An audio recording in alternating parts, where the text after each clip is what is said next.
যাদের অন্ডকোষ ঝুলে যাচ্ছে, এটা খুবই কমন প্রবলেম। অনেকেরই অন্ডকোষ ঝুলে যায় বিভিন্ন কারণে। তো আমি আজকে আপনাদেরকে টিপস দিব যে কিভাবে আপনারা অন্ডকোষ ঝোলা থেকে অন্ডকোষটাকে স্কিনের যে ঝোলা ভাবটা এটাকে কমিয়ে আনতে পারেন।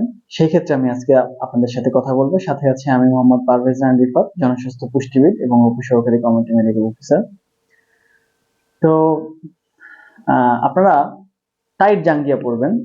বন্ধুরা, চেষ্টা করবেন আপনারা টাইট জাঙ্গিয়া পরতে 1 থেকে 1.5 মাস। তাহলে দেখবেন যে আপনার অন্ডকোষের যে ঝুলন্ত ভাবটা এটা আস্তে আস্তে কমে আসবে। এবং আপনারা সাইকেল চালানো থেকে বিরত থাকবেন। যাদের সাইকেল চালানোর অভ্যাস আছে কিংবা যারা নিয়মিত সাইকেল চালান, তারা চেষ্টা করবেন সাইকেল চালানো থেকে নিজেকে দূরে রাখতে। কারণ সাইকেল চালালে কিন্তু অন্ডকোষে চাপ লাগতে পারে, ব্যথা পেতে পারেন, এবং এখানে প্রেসার লাগলে কিন্তু স্কিনটা টাইট হবে না, এবং সেক্ষেত্রে আপনার ব্যথা লাগতে পারে। এবং চেষ্টা করবেন সাইকেল চালানো থেকে দূরে থাকতে।